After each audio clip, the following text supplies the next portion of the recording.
僕ですか？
Hello, everyone, and welcome to the virtual desktop experience. Give me 1 second here. Let me get our one more second. VDE show rotation. There we go. There we go. Oh, gotta turn this now. Hey, everyone. How you doing out there? Hey, everyone. We are joining you live. I am, of course, James, HCMJ, member of Death Dynamic Shroud, along with my cohorts. I'm Tech from Death Dynamic Shroud. I'm Kevin, aka Equip. And my name is Mark. I'm also known as R23X, also known as VHS Stills. So, chat's already asking who's blazed right now. The answer to that is not me. I'm drinking a lot of coffee, and I'm working really hard to make sure that this stream is a success, because there's going to be a lot of puppet mastering to be done tonight. We'll dive into that a little bit later. As you can see, we are in Ubuntu, which is a very famous Linux build because it is a Linux build that challenged Windows XP head-on and directly. And for a while, and maybe even still, I don't know, it was the first Linux distro to be actually distributed on hardware in brick-and-mortar stores in the early 2000s, which was a very, very big deal. And so we are inside of Ubuntu 4.10, which was the initial release, also known as the Warthog release, and I'll be talking a little bit later about Catchy. Linux and programming nerds and the way that they decide to name things. So how you guys doing? Tech, how's your all right. How's COVID watch? COVID watch, Tech, how you doing?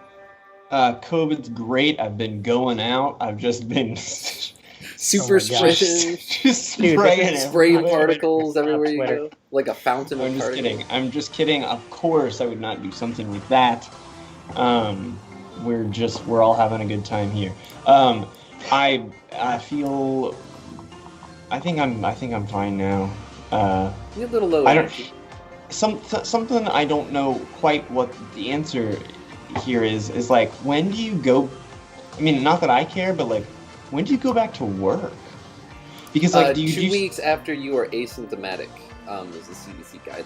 I'm pretty sure. That's what I thought too. It's just really stupid because Michaela hasn't had symptoms in over 10 days, and we were like looking at the CDC guidelines, and it was just like, yeah, it's all good, but then like her job is like, we need you to provide a negative test. And it's like, well, that can take months. In the chat, I would like to say you are welcome for the Virtual Utopia Experience LP drop and for Sleepless. That touches my heart deeply. You are very much welcome. Everyone out there, we all saw that Virtual Utopia Experience did drop on vinyl on 100% Electronica, and I think there's still about 50 or so copies left of the New World Blue variant. So head to 100%electronica.com, check that out. We'll be looking at that a little bit later as we explore some Congratulations on the release, guys. Thank you. It looks beautiful. Hey, thank you very much. Also, I want to congratulate James because James has officially switched to being a Linux user. He's very excited. He's done with Apple. I'm done. Nice. This is an ironic background for me here. I am done. I will say, all right, so I have many feelings about Linux going back several decades. But at the end of the day, I do feel a special bond and connection with Linux users because both Mac cultists and Linux fanatics share a common goal of dismantling the Microsoft monopoly. That's what it was all about for both parties. So the enemy of my enemy is my friend. While Linux and Mac OS kind of represent completely opposite ends of the spectrum as far as why you would want them on your machine. Mac OS, you just want the hardware and software to be perfectly in unison and all controlled by a single centralized company keeping everything in sync, whereas Linux, of course, is open source software where anyone can pick up a piece of software, improve it, and then pass it along, is sort of the idea with open source software. So, Ubuntu is free. It's always been free. It's always been, a community-built operating system. And you can see, in this 4.1 release here, this is the initial release, they were coming directly at Windows XP. That was kind of like the big competitor at the time. So you can see it kind of looks similar to Windows XP, except it has like 2 taskbars, They've like kind of split it up. At the bottom, those 4 squares are for setting up multiple desktops, which was considered like a really advanced feature at the time. Like having one monitor with multiple desktop layout setup, basically. And it uses the GNOME. It's the GNOME. GUI is what they chose as their, I know, and God. Of course the GNOME graphical user interface, their logo is a 4-toed foot, and so you get that beautiful little foot icon up there in the corner, which is just great. So you get a bunch of GUI games that are called, like GNOME Tris is like Tetris, like GNOME this and GNOME that. So there's a bunch of GNOME software, lots of feet. And they went with Brown. That was my next question. This was the era of the Zune. And Brown Zune. Brown, the Zune color. Is this even secure though? Like you're saying, it's all user based. Like, couldn't you get a virus like really easily that way? Yes, but it's like especially at the time, not a lot of people used it, and there were a lot of security tools that you could use, but it's based on Linux. Based on Unix. Linux is based on Unix, hence the name Linux, but it's like an open source version of it. You can read all about it in Linux for Dummies. Really innocent. The viruses they look like that. There's like little like pop up that like have like dad joke of the day and stuff like that. But I'm not an expert. So I've installed Linux builds and virtual machines, but I've really, the only weird OS that I've actually dual booted my Mac in is Haiku, which I rocked for a while, but I couldn't get it to communicate with my broadband, Broadcom broadband adapter. And so obviously an operating system that can't connect to the internet is no good to me. I was in the process of capturing... It was more like a stanza and less like a haiku. I got like a word, maybe? Yeah. A couple syllables. Lines. Anyway, so we'll talk more about that in a little bit. I would love to hear from someone that isn't me. Kevin, let's go with you. You're looking fit, in charge. What's the plan? What did I do this week? Seems like only yesterday we were on Twitch. It was like a whole week. Yeah, okay. I had a really fun stream on Friday. I thought I would celebrate the last day of our YouTube ban by just playing records all night. So just chucking out as many copywritten pieces of music as I could. Yeah, how long did you go for? I went, I think like a little after midnight. So it's probably like the longest stream I've had since my first game stream. It's about 5.5 hours. But yeah, it was sweet. I loved it. I want to do it again. Obviously, you can't do it on YouTube. But yeah, maybe on Twitch I'll do another one. I saved the VOD. I'm going to upload it for my dear Bandcamp subscribers. So it actually should be up there. Actually, it was a nice 15 gigabyte MKV. So yeah, I've been prepping for the big day with Mark. Tomorrow we're releasing our wax cylinder to the public. Tomorrow. so that's going to be Phonograph. sick as hell. It's a It is toilet paper real. roll that They completely exist. It's running Yeah, out. it's our nice plastic toilet paper roll. I got a Mister, which is really cool. It's an FPGA based device, and that's a field programmable gate array for y'all that care at home. Sounds like something that you might be able to open up and enter the realm of Maris Dagon or whatever that you do from Oblivion. sounds like a golf tournament to me, but whatever. What the fuck are you guys talking about? On all So, accounts. in layman's terms, it's basically like a really fancy Raspberry Pi.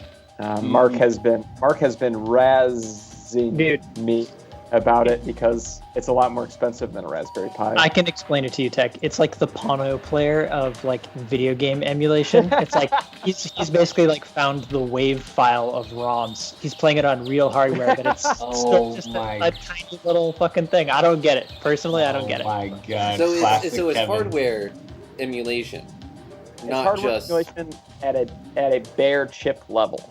So the FPGA is it's based on a board that it's made by a company called Jurassic. You can remember Jurassic because it rhymes with Jurassic. Now, like popular now what is that? The FPGA Cretaceous and all that I know, but now you're just like speaking Greek to me here. It's a chip made to replace aging components in, like, it's advertised for medical and military applications. So, like, you have all these old machines that are still being used, but the chips aren't being made anymore. So they've made this chip that's basically a chameleon that can be, like, reprogrammed at a chip level to act like old chips. But, of course, some nerds got a hold of it and were like, can we run video games on this? And that's exactly what it's really good for. So instead of running, like, bare metal and then a software, like Windows, and then a translation layer, and then a ROM or an emulator running a ROM, it's basically just running the ROM on the chip. Excuse me one second, I'm so sorry. So yeah, it's hardware emulation at a chip level with no translation layers. So there's a company called Analog that's been making like new model, Super Nintendos and Nintendos. They did the Analog Pocket that everybody wanted and nobody could get, but those are all based on the same chip. It's a Tegra Cyclone 4 FPGA. So what the Mister is it's an open source version of that like anybody can develop and make cores for. But it's really cool. So what are you playing on it? I'm mostly using it for arcade boards. Oh, okay. Because I was gonna say, what the hell? You have like every system. I've got every system. Basically filling the holes for the systems that I don't have. Gotcha. So like somebody's done. B said, "Do they call them crisps?" That's good. Really good. Yeah. So yeah, it's like there's a bunch of talented programmers that are basically dumping old arcade boards and making FPGA equivalent cores, they call them. So you can load up like Capcom Play System core and play like Street Fighter 2, bit for bit accurate, and it's exactly like how it would be playing the real hardware. There's like no lag, no latency. It outputs to analog devices. I can use it on my like nice tube TVs, and it just feels good. Like when you're playing it, you forget that you're playing on like some home hobbyist project thing. It's got good game feel. Got great game feel. Exactly. I understand. I'm not trying to be a hater. I just think it's a little bit funny that you have that you do own every console, but you're like, no, I'm going to get this tiny little homebrew thing. But obviously, it works and it's cool. So and it might be different if I hadn't already like invested tons of money into those old consoles. Like if they just had this from the beginning and I got this and I ran the NES core on it and saw how well it runs and like how accurate it is, then I might not have like ordered, the NES RGB board and paid somebody to install it and bought the drive and like all that shit, like I think I probably would have just been content with the FPGA. But it's too late now, can't go back in time. It's true. Is there like a limit on the era of consoles? Like, yeah. What's the sure. newest console you can play on it? Like Neo Geo. So it does like to about like kind of the 32-bit generation, and like arcade games around the time are like kind of pushing it. Somebody's working on a PS1 core, which is like experimental right now. I'll be like damn surprised if they can get 1-to-1 accurate PS1 running on it. Something like the N64 is like out of the question. There's no way it'll run that. Okay. I could probably. Yeah, we got tech working on the N64. We got tech working on the PS5 for the PA.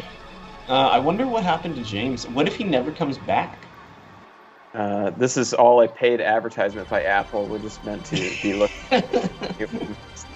We should talk about Apple and M1 and the new presentation that happened today and all that while he's gone.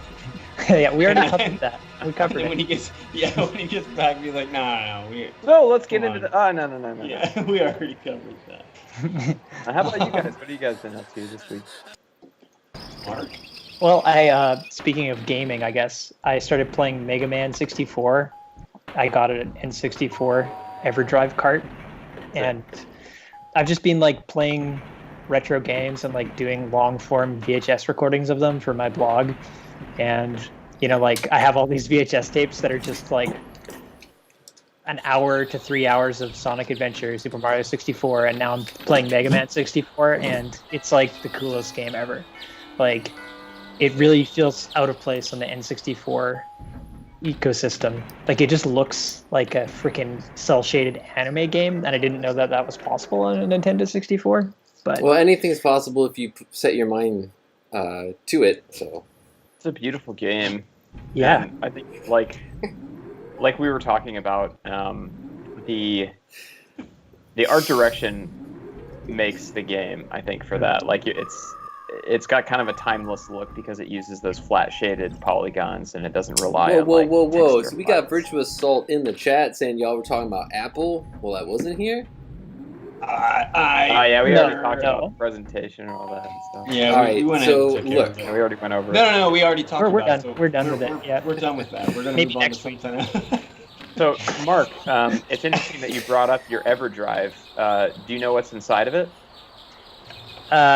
chips. Mister. I'm guessing. Mister. An FPGA Altera Cyclone chip. So that's what allows your 64 I called it. to play I'm gonna stop you right there. I can't care. I want to. Is it called Mega Man 64? It is for the N64, but for other consoles like PS1, I think it's called Mega Man Legends. Wait, that's the same game? Mega Man Legends is fucking amazing. Is that what Mega Man 64 is? Is that game? Yeah. Pretty sure, but God, wow, correct- yeah, that game is incredible. my only critique of the Mega Man N64 port is that the audio is fucking shredded to like... It has voice acting, which N64 Right, games have, but it's like... And it's just like horrible. Like there's no CD audio quality happening here. What's the actual name of the main Mario game for the Nintendo 64? Super Mario 64. Oh, okay, gotcha. All right. It's not like a Zelda 64 type thing where everyone just calls it that. Right, Yeah. Super Smash Brothers. So we're gonna take a second here. We didn't actually talk about. Whether you wanted to or not, it's fine, but it needs to be addressed. So come with me, won't you? Oh shoot! Oh my! Wow. There we go.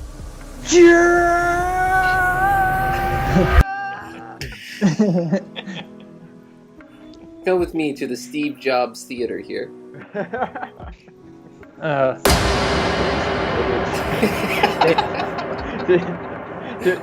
Did you buy this, or was this? I know we used this. I ripped this off their streams. Their transitions, it's like Mr. Joe. Whoa, chemical explosion. Get out of here.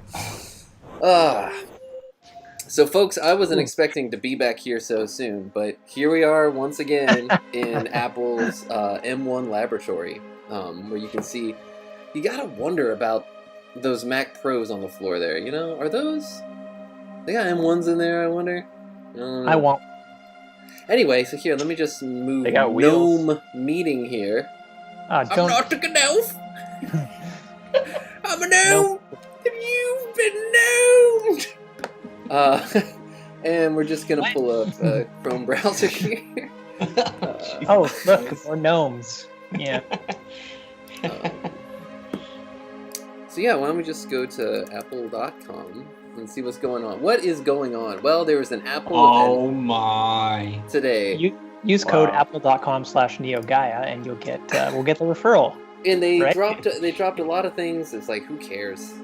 Purple iPhone. Psst, where was that when it came out? You know, like, you I think thought that someone was cool. It's pretty cool. It's all right. I still have an iPhone 10, so Apple TV 4K. It's like, Woe is you. no one needs that. No one wants that. It's whatever. There's a new remote, which is nice. They finally corrected one of the biggest hardware blunders in Apple history was that touch remote. Have you ever used one of those?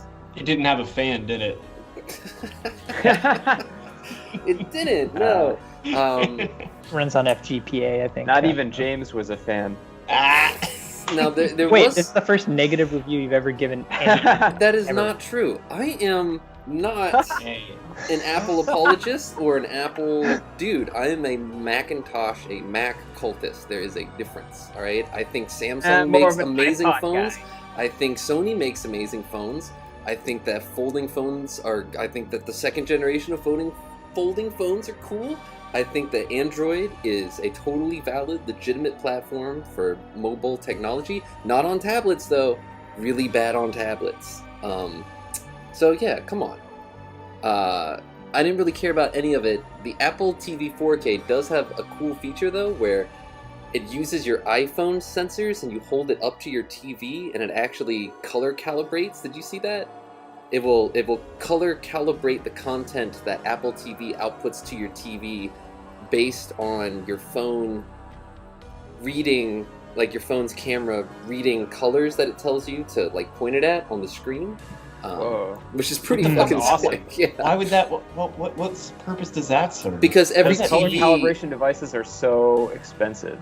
And color it's like, calibration Well, an device. iPhone is pretty expensive. just every right, but at every least it works screen for more than one thing. you every know? screen Does it? outputs color a little bit differently. This makes it so that all Apple TVs are providing like broadcast standards. You know, like what Also, the content creators intended or whatever. I gotcha. When you get your TV out of like the box, like it's usually been calibrated to like, so that like when stores open them and like use them for display, they're like way oversaturated and like garish looking to get your attention from you know halfway across the aisle. But it really doesn't justify. Like, I mean, I have a I finally upgraded my TV a few months ago for the first time in like a decade, and I don't use smart TV functionality because I have a PlayStation, and so obviously I'm going to use that because it has way more processing power. But it's like, I don't know, Android TV works fine. It seems like it has all the stuff, you know. Like I don't use the smart TV stuff because I'm dumb. my TV, I got a Sony, whatever. It even has AirPlay Bravia. built in. Yeah, I can AirPlay from my phone. I AirPlayed the Apple event from my phone onto my TV, and it was really exciting. It was the first Apple event that I watched with my girlfriend, and so it's pretty exciting for her, I'm sure. Okay, well look, I think I speak for everyone, when myself specifically, when I want to know about those machines that are behind you. So, they look so nice, right. and I'm interested. So we got the Apple TV 4K, and who cares, right? We got AirTag, which is just Tile, but it's Apple's version. It's cool though. I'm gonna get it. Too. The amount of shit that gets stolen out of my house, you kidding me? I'm gonna have tags on everything. I'm gonna find where this Actually, Thieves you need like Guild. a 12-pack. There's got to be a Thieves Guild headquarters with like my bike and my Switch and my PS4 and all my shit in it. It's just like, Sorry, man. it's whatever. They are putting bars in the windows finally, so hopefully that should bring down property values a little. Which would be nice. So AirTag, Apple TV 4K, whatever. And then they start talking, like, out of nowhere, new iMacs are here. I didn't think that we were going to see these until the fall. I was wrong. I don't think anyone thought that they'd be coming this soon, but this is it. It's the M1 revolution. The M1 iMacs are here. So here they are. Oh my. They are 1 centimeter thick. They're like 11.5 millimeters, which is just about the width of my finger. All right, that's how wide it's a computer, right? And my phone's thinner than that. Well, yeah. That's a computer. But they're 4.5 retinas. The way that they were able to do this is because it utilizes the M1 chip, which, as I've been talking about, runs so power efficient. Efficiency. Yes. Efficiently. Period of time. That they're able to remove all the bulky hardware, and the M1 is like kind of the perfect laptop chip because it's the system on a chip, right? It's an 8-core CPU and an 8-core GPU and a unified memory core that's navigated by an AI machine learning chip that moves all the data around, which allows it to be incredibly power efficient and super crazy snappy and responsive. I was talking about CPU feel, and is real on these M1s. Even on this shitty little Air, it's incredible. I described it to Mark as the feeling from when you first went from using spinning hard drives to SSD, and it was like, whoa. Yeah. Like, it seriously feels like another step beyond that. Like, I have this... You weren't explaining that to me, too? It was just a Mark? Well, I forgot which conversation it was in. Anyway, look. Okay. These are really exciting, not because they're, like the most powerful, computers ever built in the world, but, I mean, they do have 2 fans, so they can run a lot faster than my little MacBook Air can. And it's a step into this new direction that I'm really excited about, that Apple, with the M1 chip, being free from the chains of Intel and all the thermal issues that came with it, the fact that they're controlling the GPU and the CPU technology in a unified, tiny little logic board, we're finally seeing computers that not only move Apple towards that sort of design ideal that they've been just seeking for 20 years, the thin, sleek, beautiful industrial design, but also have the power in there to back it up. And I think that as we see the M1 and Apple Silicon evolve over the next 10 years, you're going to see just absolutely insane processing power in smaller, more beautiful devices like this. I'd say it challenges the paradigm of the PC, like the totality of the PC up to this point in time. It's been boxes. It's all been about keeping components cool. I mean, that's why towers exist. That's why people build PCs. When you build a PC, yeah, you're putting all the components in, but what you're really doing is designing a cooling system. Do I use a radiator? Do I have fans on the top? Do I have fans on the front? How hot is it in this part? How hot? Because all these chips just create so much heat because it's all of these old technologies stacked on top of each other, just lumbering along like that movie, The Blob, So it's like, I think it's safe to say that the M1 iMac has more than 2 fans. 'Cause I see 4 right here. Well, it's not for me. I'm trying to move abroad, and I have this i9 iMac, which is super powerful, and I love it. Even though it gets hot, baby, because it's got Intel inside. Can I show you my? It is hot. Can I show you the new Mac left hand? Yeah. Yeah. I'd love. Can you make me big on the screen? I want to show you the new Mac left hand. Mm-hmm. Yeah, give me 1 second. 1 second here. I'm just gonna pull this in here, and then just give me 1 second here. So wait, this wasn't no meat after all. This is I have many applications running. Mark, don't expect me to keep track of them. The suspension of disbelief has been ruined. All right, there you go, bro. Okay, this is the new Mac left hand. They're rolled out today as part of their as part of their ad campaign that they rolled out today.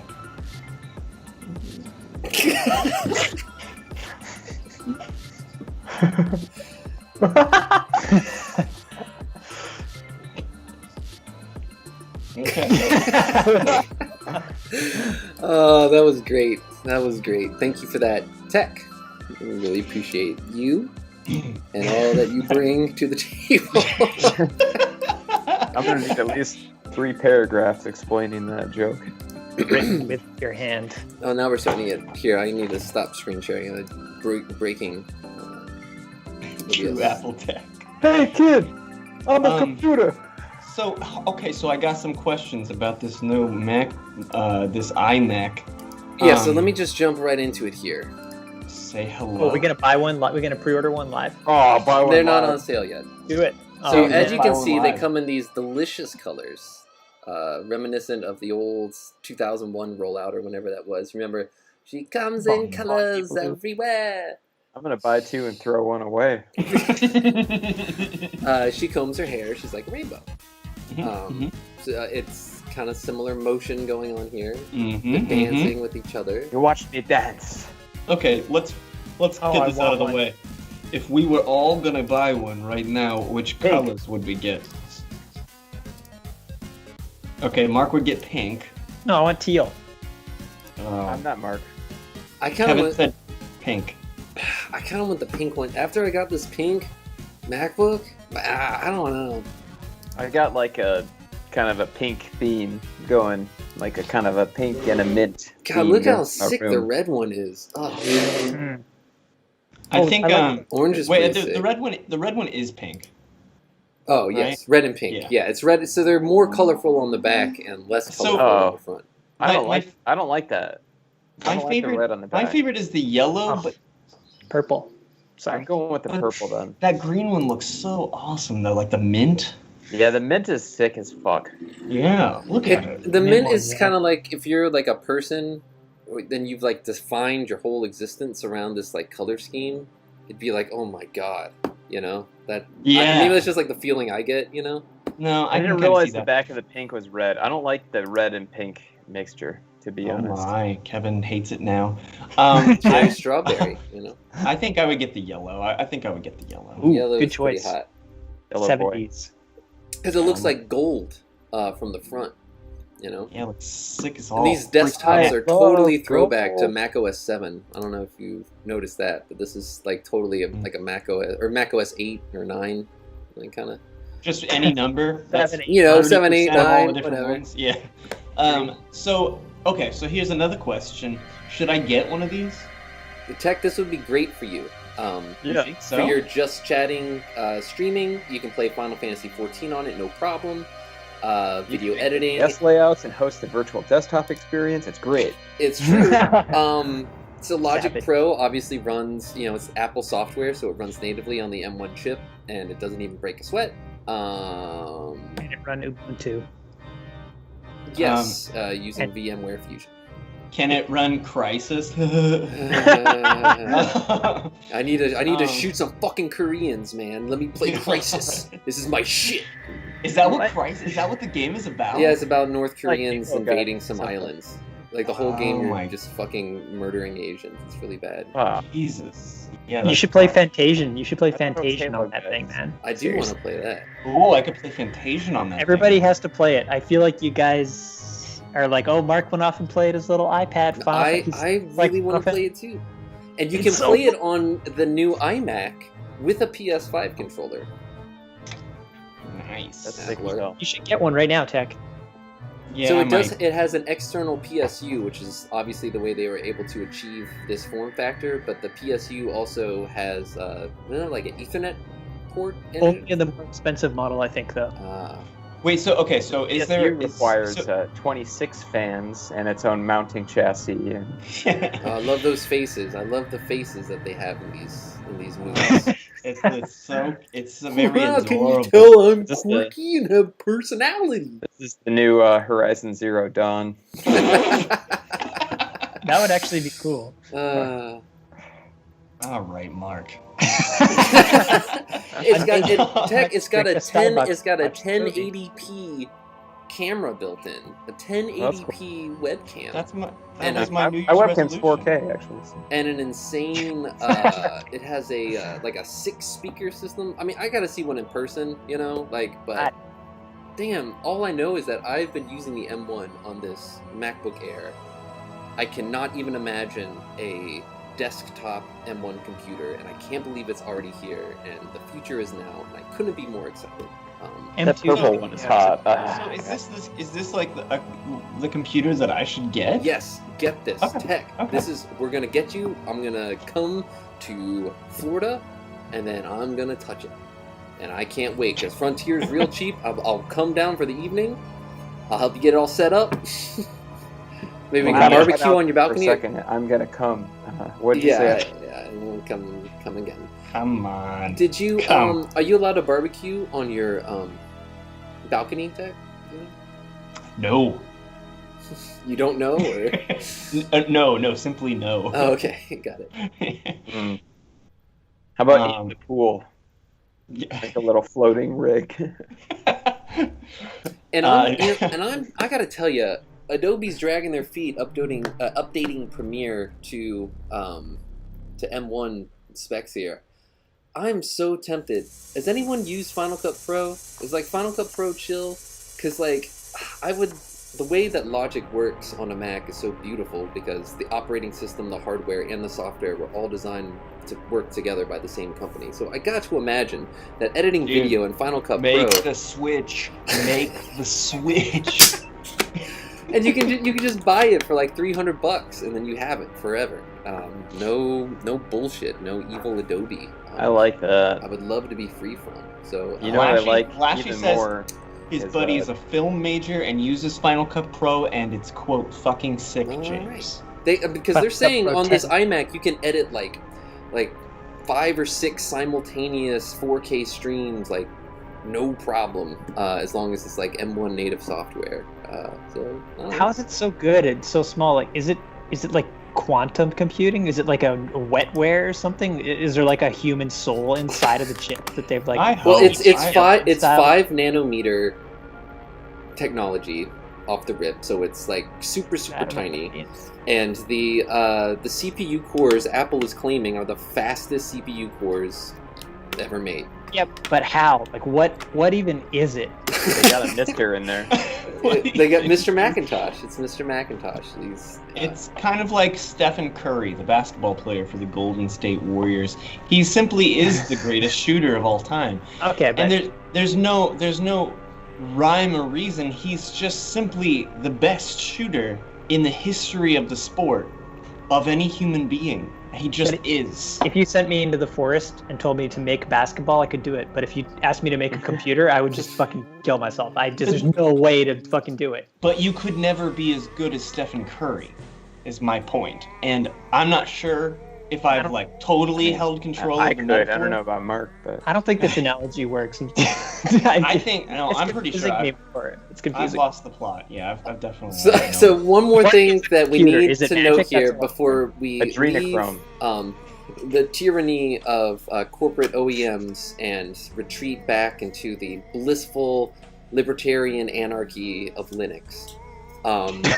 There was a new iPad announced, and honestly, like, I low-key want this more than the new iMac, because it has an M1 chip in it, so like, because iPads used to run on souped up versions of iPhone chips, the like A12 Bionic or whatever.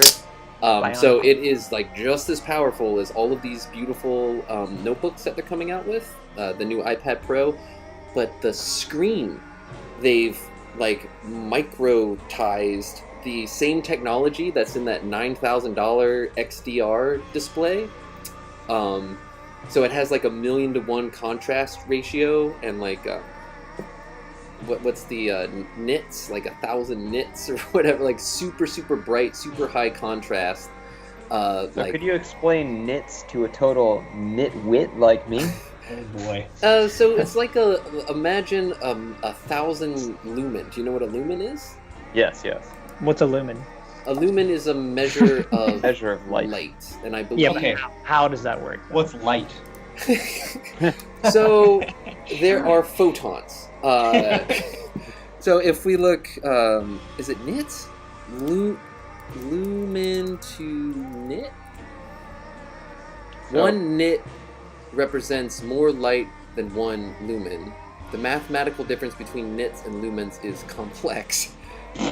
However, for the consumers comparing TVs and video projectors, one way to put it is one nit is the approximate equivalent of 3.4 lumens. So 1,000 nits is like, okay, so how bright is one lumen? Is that like a candle? Real quick, guys, we forgot something with Restream because the YouTube chat is totally isolated from the Twitch chat. Ooh, that's true. Additionally, the YouTube, when I was looking at YouTube, it seemed like it was still showing Dino Hour stuff, even though I updated it everywhere. I just used, unless the Restream chat code changed, this is what it's always been. Yeah, that's weird. And it was like also- Restream is working on YouTube. I see the Twitch comments coming in there. And I was also, when I was setting this up, it was towards the end of Dino Hour, and I was seeing the YouTube comments on it. So- Weird. Well, folks, if you want to see your name in pretty lights, head on over to Twitch TV and hang out with us. as Strongly we talk. suggested. Strongly suggested. But look, I think we've done enough damage in here. So yeah, new iPad Pro, really beautiful, really incredible screen. I want it just so I feel like I have like a shard from Narsil or something, just to have that Cool. kind of that XDR technology, the liquid retina. They had to develop a new. It's a mimetic polyalloy. So we're just gonna hop back. Love just blasting over that, not Ooh. responding. We're back. So we're back in Brown. the libertarian chaos of Linux. Here we are. So Apple is more like so I was thinking about this. Linux is like the anarcho-libertarian, never actually going to work, but very fun for people who think that they are free thinkers type of thing. And then Apple is like a totalitarian dictatorship. A little bit, yeah. But like one where things are really good in the kingdom. So it's like all Yeah. good, you know? It's a Yeah. walled garden, but it is a garden. That's what I always say. But Linux is super, super, super dope. Like, there was someone on the DDS Discord who posted a picture of their desktop that they had, like they were running a Linux distro and they had completely customized everything about it so that everything was like red and black. And like that was their Whoa. thing. They wanted like an OS. So like even the music player had like a red filter going over all the art, and it was all laid out in a specific way, and there was all sorts of cool data all over it. So like you can tweak, you know, it's a sandbox OS almost. Like Are you they can a fan they post of a the picture of Nintendo it? Virtual Boy? yeah. I think it might have been Nobody or Oh, my Yeah, favorite anarcho-libertarian or yeah, whatever. and so it. I did make the point that yes, it does. This is like a Virtual Boy thing, but red light's also easier on the eyes. That's why, you know, red Dude, light. I love the Virtual Boy Red. Like, there's a when I got my modded for TV output, they put a palette switch in there, and it's like I don't want to see it in blue or yellow. I want it red. You know, I do want access to the web browser. So, let's see. Ubuntu jeez. uses Firefox, but you know, I'm just looking at this layout here, and it doesn't look like we have, you know, enough. Very limited resolutions were supported in the 4.1 release. So I'm just wondering, how are we going to fit all these windows? Wait a second, I wonder here. If I just, let's see if I can just, if I'm able to just come in here.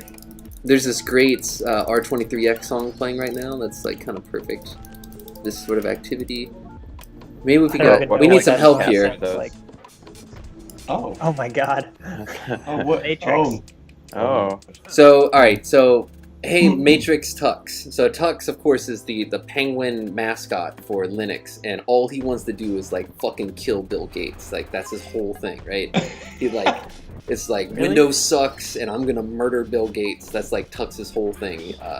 You can just look up He Tux looks Linux so cute. desktop, and you'll see all kinds of like Windows desktops, but the screen is shattered, and like Tux is like looking through. Wow. Wow. So I'm employing the skills of Matrix Tux here, who's going to get into the kernel of my distro here and make it so that we're actually able to move Windows outside of the monitor using AR technology. So Would you call that making popcorn? yes.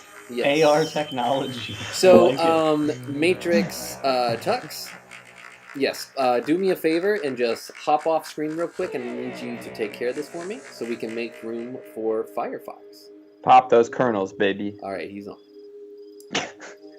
So let's give him a second here. Okay, so I'm hearing now that he has some hacker graphics that are going to appear, and then this might be a little jarring for us. So if you're ready to go here, we're gonna try it. You ready? I'll hold on to your butts, yeah. Everyone, hold on to your butts. Here we go. I'm holding on. Whoa! And we are out. Whoa. Look at that. It looks like he actually pulled it off. And now, wait, all these windows are sitting here, In real life. and we are Oh, outside. wow. That's pretty impressive. And that is the Pull power the trig. of Linux. And you can see it's funny because now it just says dummies. Dummies. With their little Right Linux underneath flag. You know what's great? In addition to the Dummies series, I have a book called Music Composition for Complete Idiots. It's like somehow just a little bit funnier than Dummies. So by default, you get a little bit more info about Ubuntu here. An ancient African word meaning humanity to others. This Linux distribution brings the spirit of Ubuntu to the software world. Actually, you get a glimpse of the duplicitous nature of Linux with this, because that could be, Mac might use something like that like as far as like launching something goes, but then they welcome to Ubuntu Linux 4.10, quote, the Warty Warthog release. Yes, so Apple uses California National Parks and Landmarks for their OSs. Ubuntu uses animal alliterations, which in itself is an alliteration. The initial Why when I release. Google image searched it, I was just seeing fucking like gnomes and gorillas and fucking weird shit. I tried to find one normal picture of this.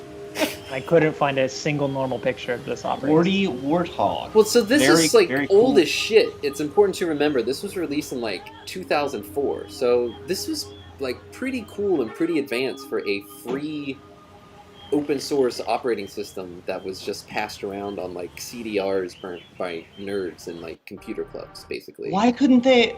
But there was never a time where Warty Warthog was I know. cool. I know, and that's the thing. As I was talking about earlier, yeah, it's like astronomers have a pretty good sense of humor. They name a lot of heavenly bodies after like Star Trek characters and stuff, and they're just like own being a nerd and it's cool. But like Linux, I don't know. Like here, why don't we just Now, was this before or after the release of Halo for Microsoft Xbox?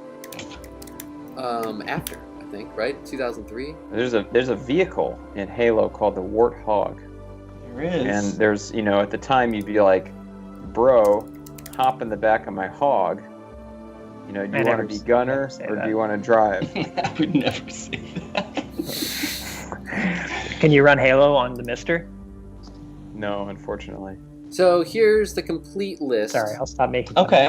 So we have Warty good... Warthog, Hoary Hedgehog, Breezy Badger, Dapper Drake, Edgy Eft, Dude, Feisty Fawn, Gusty Gibbon. Party- it's in. I hate this. Are they using an alphabet method, but starting with W? No. No, because there's Hold no on. A. Yeah, but starting with D, Dapper. Oh, DEFGH. Oh. Yeah. Okay, so write them on there like, oh, guys, I got an idea. My. This will solve all of our problems. I hate it. Jaunty Jackalope, Lucid Lynx, that's kind of cool. Maverick, Meerkat, Natty Narwhal. God, was that like 2007? Had to have been 2010. Close enough. These are also all DJ names as well. The Narwhal era. Yeah, it's just fucking. It's like Reddit, the OS. Basically. Bionic Beaver. And the most recent, so the Groovy Gorilla, I think, is the current version. Holy! So this is what it looks like. I can't stand it. That is so bad. It is pretty awful. Of course, you can change the desktop and make it whatever you want. This is why you need, like, this is why you need like a fucking corporate oversight structure. Otherwise, you're calling your movie "Son of Sun, Night of Night" or whatever. You know, like. Exactly. Oh my god. Dude, it's just a Bonzi Buddy ripoff. It is. But again, I appreciate the spirit. Wow, didn't even make that connection. I love weird OSs. The idea, like that little 9-inch mini, like micro laptop that I have. Like, I love little devices that use weird OSs that, like, you can do, like, word processing and web stuff on. Because that's so much of what we have to do when we're being productive. And then there's like all the artistic creative stuff. Like obviously I'm going to use my Mac because that's where my software lives. But I could write a novel on anything, Even pen and paper, even stick and dirt, So why not do it in something cool like a weird Linux distro? I don't know. The Mister will run Linux. I'm sure it does. So, Tech, what's your favorite and least favorite and least favorite from this list? And I think that maybe we could do the playlist like this too. We could figure out. That's a great idea. That's a fantastic idea. I would say that the stupidest one that I can see right off the rip is probably the Intrepid Ebix. Oh, it's just like, come on, man. Nobody. Letter I. First off, letter I is everyone's least favorite, according to my Twitter followers. It only got 19 votes in the alphabet tournament, which was the lowest of any letter of the alphabet. It's funny because everybody on Twitter is all me first, Karmic Koala, that's kind of cute. This is handsome. I like the look of this, honestly. I think that looks nice. It looks like khaki. Well, I mean, I just like the shading and it's polished. Oh, yeah. Ubuntu it looks like is supposed Navy to be made a in more OS. polished, ready for mass adoption, public consumption. But yeah, brown. As you can see here, it's just brown. What the hell is it? Oh, that sucks so bad. Well, okay, so it looks like they made a switch around the turn of the decade, because this is more what it looks like now, which is more coffee. We're doing better. Yeah, we That's still got the better. weird That's double better. taskbar thing, which they seem. This is going to be, that's the GNOME UI that they're really trying to distinguish themselves as having two taskbars. Here they've added a Mac style dock, or a next step style dock, if you will. Oh god. The letter O one is terrible. The Ocelot one. It looks like the design went from like no fear to like Mosimo. No fear. Are we ranking these? No, we're just looking for anything remotely redeeming about the names. They're all bad. They're all bad. They're all bad. So at least at this point, they've ditched the bottom taskbar. So now we just have. Now this is very similar to Mac OS at this point, which obviously I can appreciate. Utopic unicorn. Look at, it's like a unicorn snake. Who wants that? Answer: no one. Dude. Wow. Dude, when you just got to get to Amazon and you need it real fast. You got it right there, dude, in your dock. It's docked. Put it in the dock. Amazon docked. I need to get some USB accessories. It's docked. The gutsy gibbon. That sounds very nice, dude. Oh yeah, dude. I'm with you, Mark. It is like this is big time cringe. Yeah. It's And the very. look feels like the cargo shorts of the OS world. It's just like it has extra pockets. So It's what's the useful. most? Can't What's the do that. absolute most modern version of this? So The gorilla. the fucking gorilla is gorilla. the current one. There's a new one coming out. Because they ran out of letters. Beaver. It's almost like naming it after a finite amount of characters might not have been a good idea. Cosmic Cuttlefish is cute. You know, you got to use your here. That you can. I tried to use Thunderbird at one point because I was like, yeah, I'm gonna use this sick open source mail software, and it's like 2 days later, like, God, this sucks so badly. All right, wow. Is there like a vaporwave skin or something? I mean, this is it. God, I can't look at Vaporwave. that anymore. I hate it so much. I hate the gorilla. It's so bad.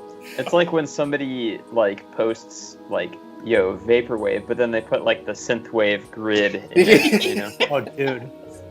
Yeah, it's like someone's like, "Oh, you design graphic tees for a living? Check out this design I did. I just met them in the grocery store, and they're showing me this fucking gorilla. I don't want to see that." This is like it's like a screenshot from like Affinity Designer or something. They're like showing you all the amazing things you can do with their vector tools. Like, okay, guys, cool. Anyway, The Ubuntu designer has left the chat. Wow. I'm sorry. Just kidding. anyway. Hey, So guys, which iPad is right for you? oh my God, could we? So we that's an flip iPad? I'm confused. This is an iPad because it really looks a whole lot like there's a keyboard. This is the and a smart. This is screen. the smart case. So you can use the iPad just on its own, or it connects to the smart case, and it does have a mouse or a trackpad and a keyboard. But if I Perfect had for a one, I would want to smart use it guy with the like you. Apple Pencil. That's what my girlfriend does. She paints on it with the Apple Pencil, and like just moving it is so sick. And just like Procreate with some really realistic looking. Damn, Bro. you can't see it. I have one. And the keyboard is incredible. Asked her to paint you like one of their French girls. Yes. And so it's just sad to me. Wow. Like the Microsoft Surface, it's like this is what they like want it to be, and it's just what it will never be because it just runs regular Windows. And it's like, yeah, in the 90s we thought that we wanted touchscreen computers, but like Apple made Nobody the choice. wants to do this. Yeah, Apple made the choice a long time ago. We have our touch interface, and so this entire user experience revolves around using your finger to use it. And then we have like the cursor interface, and that's why we have iOS and macOS. And then there's even iPadOS, which is meant for a screen bigger than an iPhone. And they all share similar components, but the way that you input things, the way that you organize your data, it's not about moving around a cursor and dragging stuff, because it's like, who wants to... But there is a cursor now with this Magic keyboard and trackpad, and I've been using it, and it's pretty awesome how seamlessly it integrates. It's not like a typical cursor, it's just a little translucent circle. And it kind of really somehow this little mini trackpad on the Magic keyboard perfectly just sort of transposes like your gestures from the screen. It's kind of crazy how well it works. I saw Like, I saw a Microsoft Surface ad, and the ad was like a dude, like an attractive young 20-something model with a front perm. He like sits down, and he reaches out and he flips up on the screen, and then he starts typing. And it's like, why would I want to do that? Now there's a big fucking smudge on my screen, and I'm like what the fuck is this? Why can't I? Why isn't there just like a little spot on the keyboard for me to put my finger? Wouldn't that be much nicer? It just doesn't make any sense to me. And poor Microsoft, they just came out with these new Surfaces, and it's like, yeah, do they have like XDR, like liquid retina like displays? Because they're about the same price, they're not even that cheap. Whatever. Look, we're done with this. We gotta stop talking about Apple. You're speaking my language here. What's XDR? Let me show you. I like when they put abbreviations in screen technology. It's kind of like IPS. Yes. Once I discover what IPS really is, then Kevin will Believing- finally respect me. is seen. Please respect me. Pro Display XDR. EVN. The first 32-inch Retina 6K display ever. It has 1,600 nits of brightness and a 1,000,000 to 1 contrast ratio, which is the same as the new iPads. That's the crazy part. And the iPads have 1,000 nits as opposed to 1,600, but like, okay, this is a $9,000 monitor, which, as you can see, I've never seen one of these in person because these dropped right before COVID. So XDR is like HDR, but like extreme. I think it's extreme. Extreme dynamic range is what. That's a lot of nits, dude. Far beyond HDR, it's extreme dynamic range. HDR is really, really sick when you see it in person. It's really hard to describe it to somebody that hasn't seen it. But the first game that I played that I really noticed the HDR implementation was Final Fantasy VII Remake. And that's just the PS4 version running on a PS5. And like my OLED doesn't have like particularly that great of a dynamic range for lights. I mean, it's got infinite contrast because the black pixels are just off. But the HDR in the game is like really, really cool. Like when you're climbing that tower, you know, that the ruins to get to the Shinra building, and like the light coming in, it just like looks like real daylight instead of like video game light. Demon Souls has amazing HDR implementation too. You can rotate it so you can play your shmups on it, Kevin. Oh hell yeah! What do you think about that? That's what I'm talking about. Hey guys, do you want to change gears and talk about another big corporation that we don't get money from? Look at how cool that is! God, it's 32 inches tall. 32 inches tall. Dude, I'm taller than that. That's too tall. I mean, I got a swivel mount on my 55-inch, but that's pretty cool too. I'm saving up for when I'm 80 to buy one of those monitors. But hey, I mean, we're gonna see where this. We were talking about this off air. You know that this product, the new Mac Pros that everyone had been waiting for so long, you know, came out right before a platform shift from Intel to Apple Silicon. So now it's this weird transitional product. It's like, yeah, it's super powerful, but it's like, ew, icky. It's got Intel inside. Like that sucks ass. Please buy these. Yeah. So okay. So wait, what corporation should we talk about next, Mark? Oh yeah, you're right. Item label? Sony. They restored the PS3 store. Gamers spoke and Sony listened. They restored. Oh.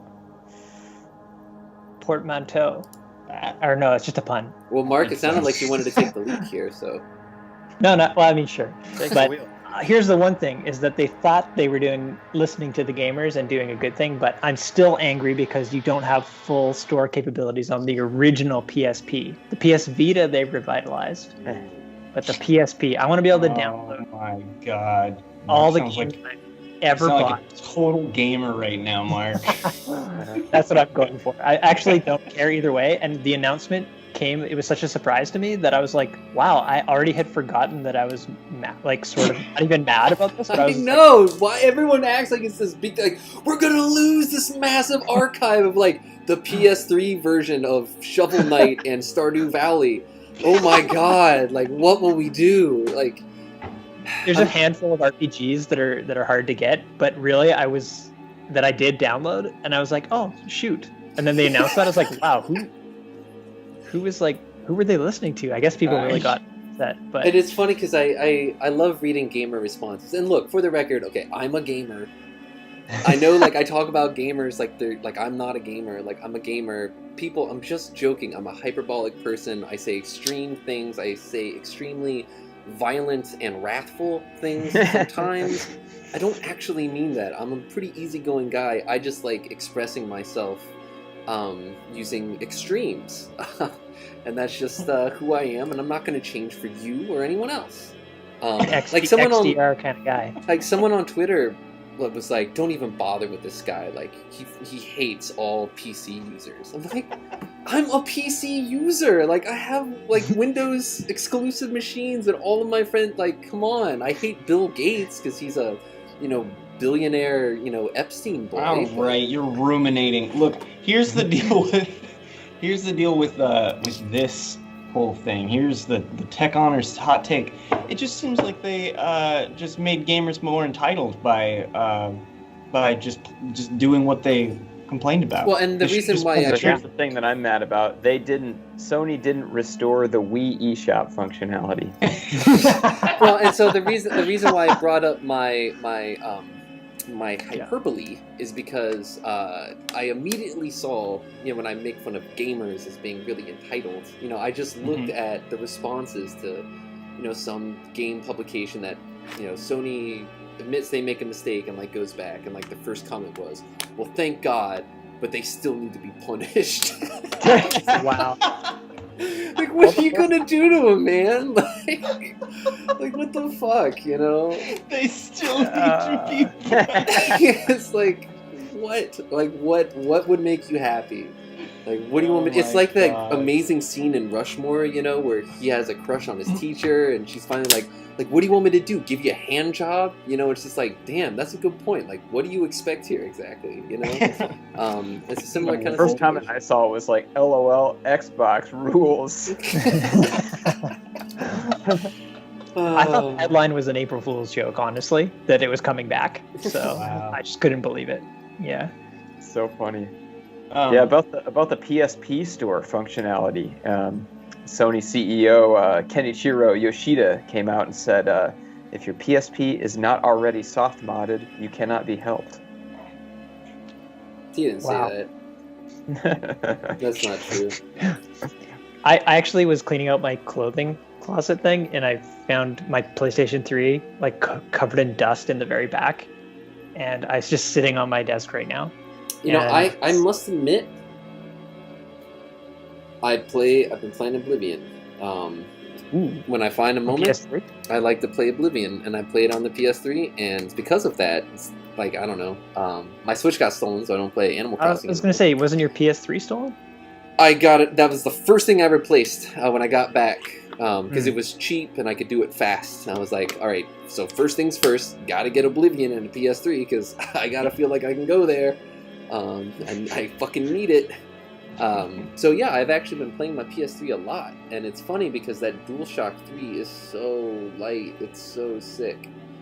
And then that's my least favorite Sony controller that they've ever made. It's so lightweight though. You can that's what I don't like about it. I hate light controllers. Well, when I pick up the PS5 controller after, it's like the double potato Xbox. I need that PS5 controller. It's got a nice heft to it. It makes me feel like I'm not gonna break it.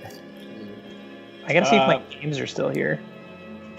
I'm logging into the store now. Yeah, I'm curious. So, PS3 store exclusives.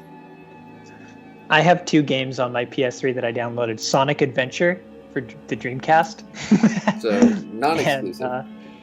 and Legend of the Heroes: Trails in the Sky, which is a cool RPG. You should get Under Defeat HD. I think that's it's actually on Xbox 360 as well, but these are on PS4 now. Incredible shmup with an incredible soundtrack. Game library. Let's see what we got. All on PS4. You guys remember Warhawk? I loved Warhawk. That game was so sick, dude. There's 3D dot game Heroes. Went up and totally spiked in price when they announced that they were gonna shut down the eShop. I believe that's a PS3 exclusive. It's kind of voxel based, rendered cubes instead of pixels. Oh, but that game went from $20 to $120. Oh, I remember that game. I remember wanting to play it.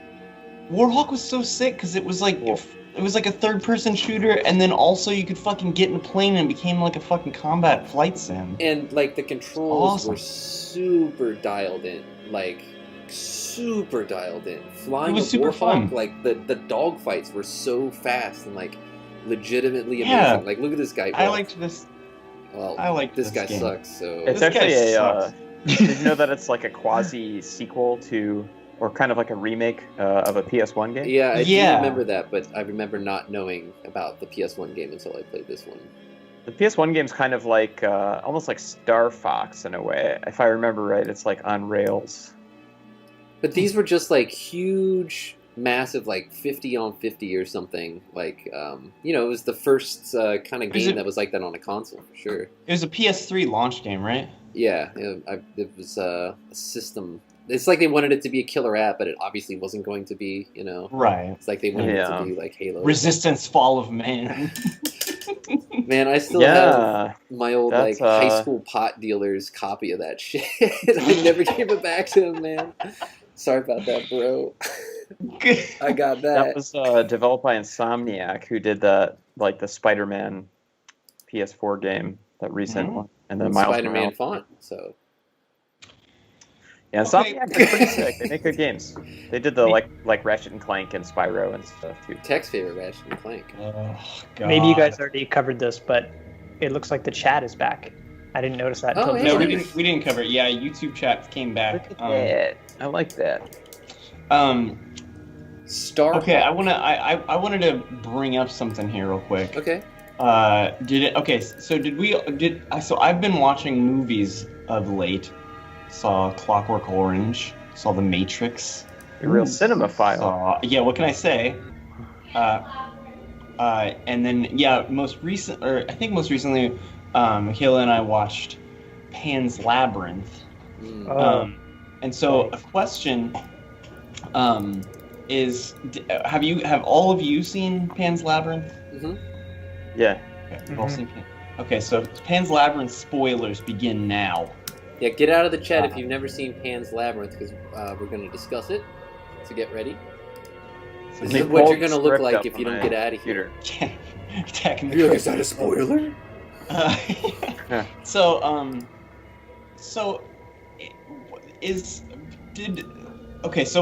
the girl and her little adventure here, right? Did that actually happen, or was that just in her head the whole time?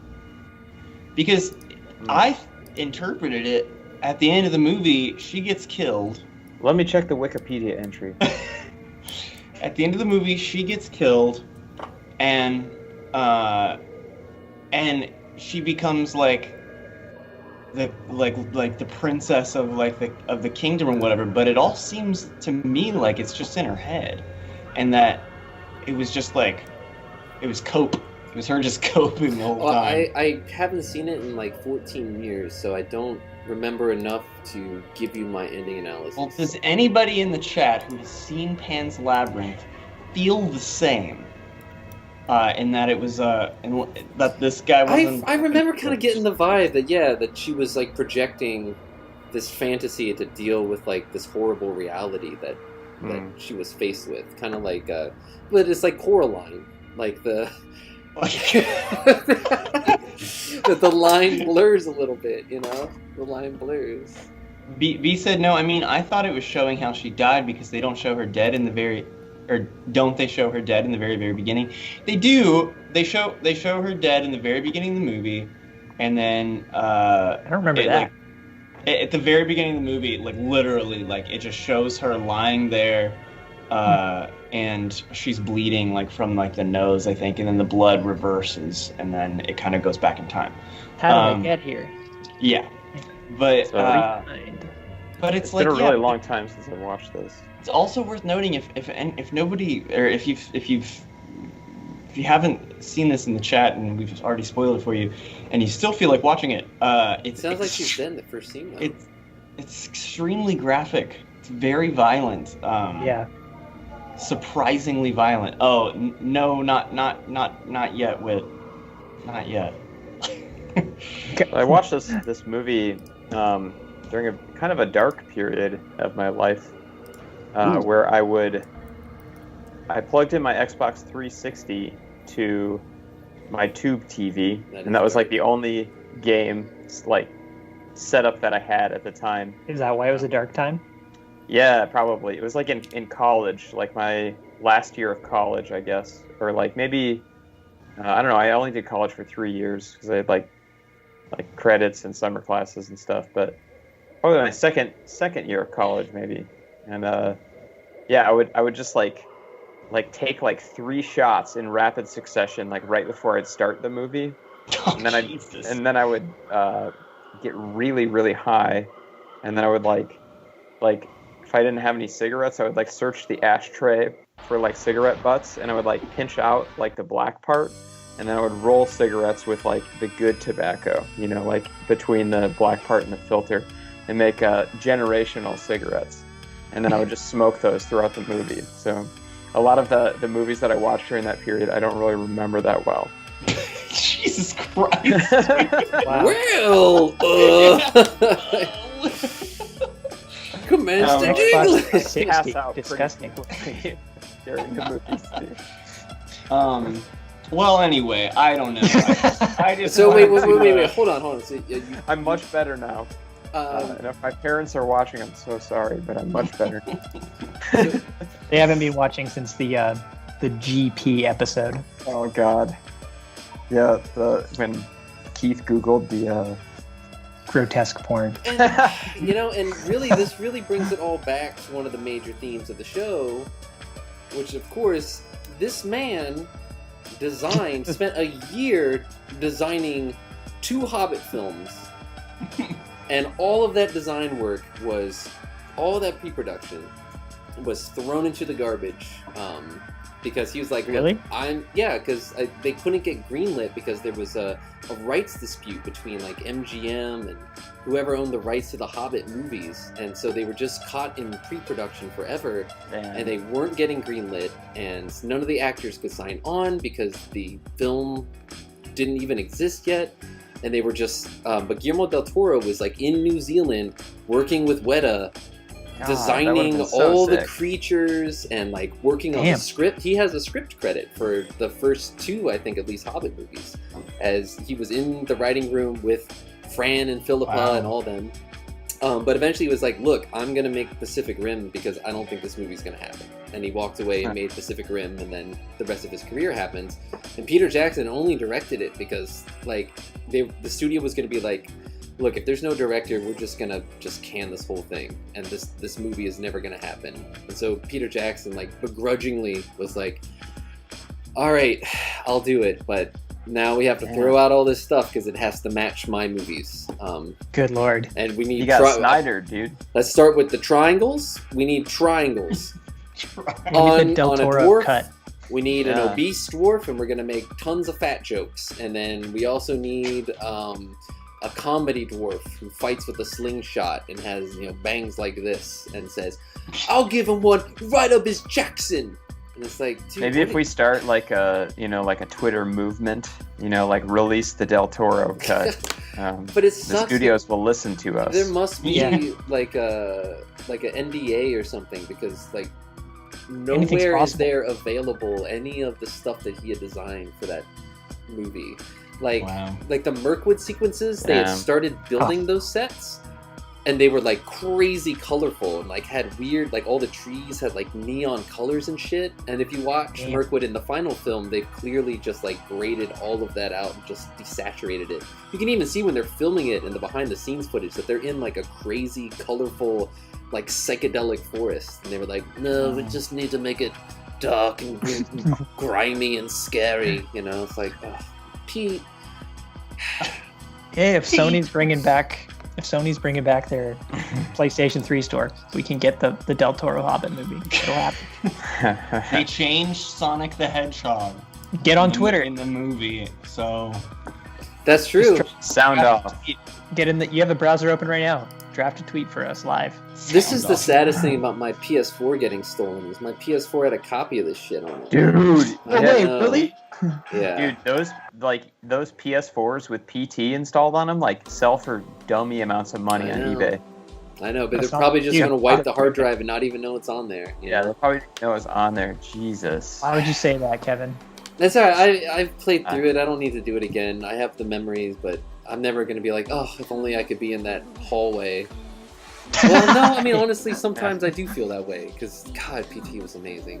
What a fucking PT was so fucking perfect. Awesome. It was just perfect. Do you still have it, Tech? No. There's no way that I ever owned that. I just played it over at I think Gus's house. Nice. For a few hours. We all just played it together. But it's it not was going so for sick. crazy money, but like I don't know, $500 for a base PS4 is... That's seems crazy. Yeah. But yeah, I mean, so this was the guy that was going to make The Hobbit. The guy who made Pan's Labyrinth was going to make the fucking Hobbit. And it was going to be, like, connected to the Peter Jackson movies, but, like, totally different. That was the idea. Yeah, but a hobbit would smash out another hobbit's nose with fucking a bottle, completely crush his whole face. Yeah, it probably would have been extremely graphic and horrifying. Well, now, Cut off his leg and shit.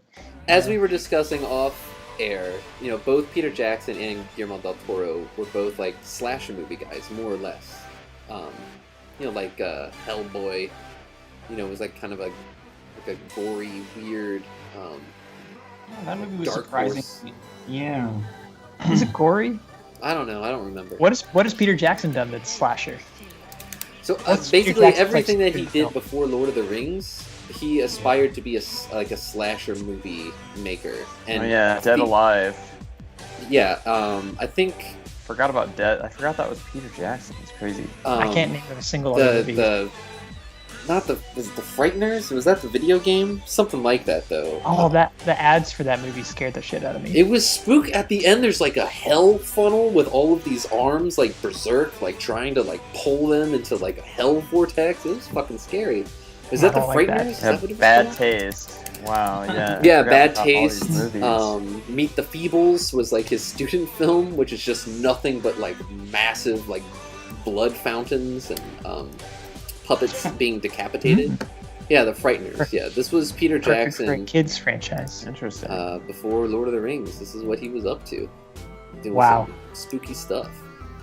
So that's why like the Ring Wraith shit hit so hard, you know? It's like that was the cinema that he was coming from. And that's why he was able to pull it off, because he was able to make Mordor something to be afraid of. You know, you don't want the darkness to spread, because they're not like, we're from Halo. You know, it was something really spooky. John Carpenter's Lord of the Rings.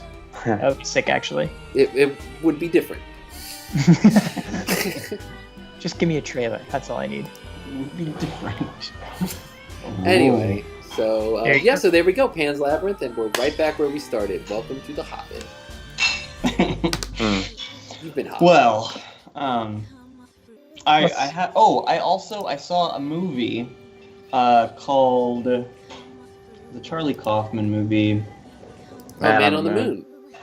No. There's another We saw the Florida Project, which was not Charlie Kaufman. Florida Project was good. What was that movie called? God damn it! I'm thinking of ending things. I know. Better I Off can't Dead? hear you 'cause I'm talking. No, it's called I'm Thinking of Ending Things. Oh, I thought you were breaking up with your girlfriend on stream. We need content. B saw Florida Project. Yeah, it is good. Just kind of very sad.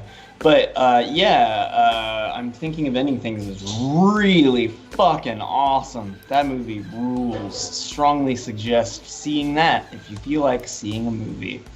Okay. I like Charlie Kaufman movies. So do I. I like Synecdoche, New York a lot. Synecdoche, New York was really In a while. good. Adaptation. Oh, was good. Charlie! I thought you said Andy. Multiple That's what I was times confused. during that dark phase, Oh. so that I kind of remembered it. Is that General Grievous? Yeah. What is that? I can't read the screen. Where do you see General Grievous? On the screen right now is the GIF you have. Oh uploaded. no, this is some kind of spooky imagery. General Grievous. You think there's any fan films featuring that penguin that's above us? We could Oh, watch. I'm Speaking sure- of cinema, I'm sure they'd be so. It would be so Kinda funny. looks like a I'm remake. sure they have the Also- best ideas. The Frighteners, I Newgrounds.com. believe, was Peter Jackson's first collaboration with Howard Shore. is there like a cool story there, or is it just scary shit? It's a kind of cool story. It's like ghosts, and they're talking to a guy, and they're being hunted by like scary wraith things that try to drag them to hell or something. Or I forget exactly. There's like bad ghosts and good ghosts. So like the That sounds ghosts kind of cool. Are like good guys and bad guys, and they like You scare guys ever people. watch? You guys ever watch Adaptation? Yeah, that movie rules. I love that one. Yeah. I never Good saw movie. that. Did Charlie Kaufman do Being John Malkovich? Yeah. Yeah, I was gonna say that's like one of my favorite movies too, but I forgot. I couldn't remember if it was him or not. And I love John adaptation is Malkovich. like about his like character while writing that movie, like loosely, because they're on the set of Being John Malkovich in adaptation. Yeah. So cool. And then, God, the funniest parts of that movie are like because like the movie adaptation is like supposed to be like co-directed by like the fictional, like Donald, you know, like his brother that's like a freeloader, and like Yeah. he's like, oh yeah, it's like we're gonna make this action scene and it's gonna be crazy, and like it's really funny when you rewatch it, knowing that like the script of the film turns into the film, basically, and they're like, it's obvious which scenes are directed by Donald because they're just like insanity blast like action Man, scenes. or whatever. it's so refreshing to watch movies like that after you watch some hog swallow like fucking Hobbit, for example. And you Yeah. watch like a film that's like actually has artistic merit. You know, it's like I Yeah, love those yeah. Hobbit movies or whatever. They fucking suck ass. Like I'm not out there like the poor, you know, like Marvel comic universe represents the full gambit of experimental filmmaking. It's like, no, they Oh my don't. God. I'm sure they're sick and it's fine, but like, it's cool, guys. Just let it be. But that Hobbit movie, though, that first Hobbit movie, you know that moment in a film in a theater when you're like, this isn't good. Oh man, it's sucking. That's like the first 5 seconds of that movie. He's on a fucking sled riding, and it's like panning camera and like 120 frames per second. You're What the fuck happened? You're misremembering a little bit, I think. Really? Isn't that the first scene? No. We don't need to look it up. I don't want to get a copyright claim, but No, It's the Hobbit opens with a big prequel explanation about. I don't know. First Hobbit movie's kind of cool. I don't know. The first For Hobbit sure. movie is the best one because it has the Yeah. least amount of invented, but it's Sure. not art. he's riding. You know, it's not The it's Hobbit. it's a masterpiece crafted film. Whereas I think some of the Lord of the Rings is like incredible that it was able to be made in the first place. And I think by the time they got to Return of the King, they were finally able to make like a really compelling film that sticks with you and makes you, you know, it's like that's the reason why Return of the King won all the Oscars. You know, they had to get to that point because Fellowship's a little rough around the edges. You watch it now, it's like, wow, this was really outside the Hollywood system, and it is fucking insane. It's like a Miramax movie, you know what I mean? Like, it was not, it was like a big budget indie movie, almost, and somehow they pulled it off. Love the gumption. On the screen right now, we have Haunting, starring Poltergeist. Who remembers I this? just wanted to play this one. I used to rent this shit. I thought it was like the coolest fucking game because it's I love the art direction of this like game. isometric virtual normal house with like beds and posters, and the game is you're a poltergeist and you jump into stuff to make it haunted, and then you jump out of it, and then the poor people living in the house see it, and then they get more and more scared, and the goal of the game is like they're all rich assholes and you're trying to get them to like run away from the house for whatever reason. Like, look, she's a brat. Ew. She gets anything she wants. So here she is with, oh look, she has a creeper shirt on, like a Minecraft shirt. Looks like.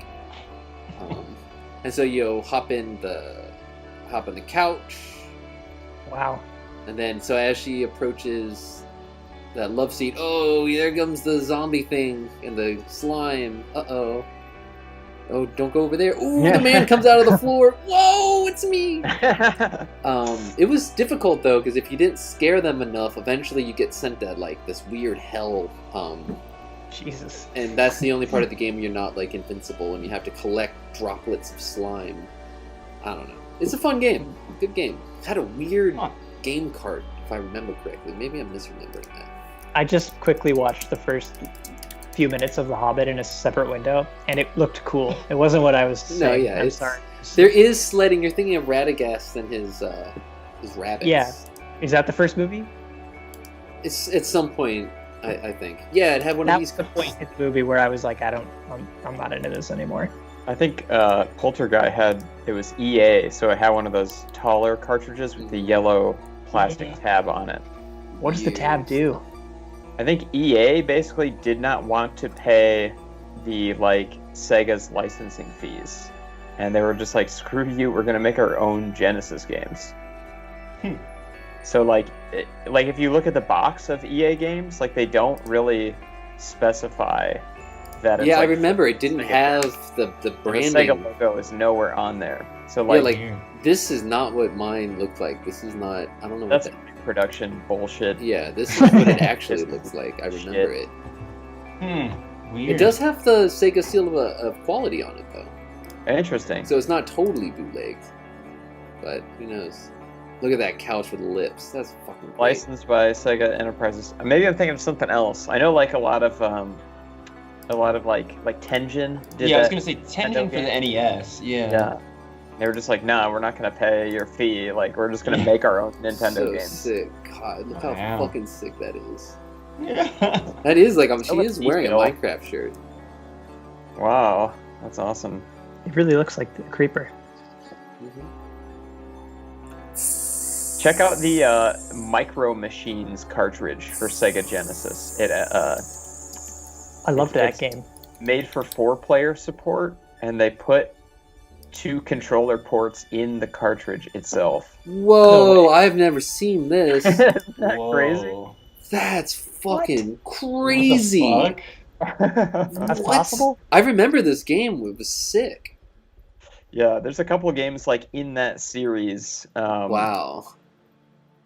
That have the extra controller port. It seems so volatile because if you bump a cartridge while it's in the slot, it gets messed up. So imagine you've got your aggro neighbor kid over playing Micro Machines for you, and he loses, and he's like, pulls the controller. 1 to 8 player action. That's fucking cool, man. Yeah. Oh, this game was so cool. Top down, kind of I love that game. Because you're a Micro Machine. God, Micro Machines. How cool The are Micro Machines? The bath level was really hard, I think. Maybe they weren't cool in retrospect. I don't know. I don't know. Did any of you guys see the movie Us? It was the second Jordan Peele movie, the one No, I did not see that one. Wait, was that the one with Tim Heidecker in it? I don't think I saw it. Yeah. I did not see that. It's good. I just watched that too. But they make a Micro Machines reference in that movie, and it's sort of like the dad says something about Micro Machines, and his kids are just like, "What are Micro Machines?" In my 30s, it's true. Yeah. Mighty Max, Micro Machines, love them all. I was there. We played with toys. No iPads, just toys. I didn't have a whole lot of toys. I didn't really think much of them. Not good enough. Well, maybe that's why you're so much fun now. Yeah, I don't like all that. I guess going back to the EA carts, somebody says basically they reverse engineer the format. They threatened to license their own third-party cartridge designs to other developers for a lower cost than Sega's own licensing deals. Oh. So Sega caved and ended up agreeing to EA's terms for the licensing program, with them making their own carts instead of Sega to get a better royalty rate on sold games. So Sega was just like, yeah, if you don't like it, you can make your own cartridges, and EA was just like, okay.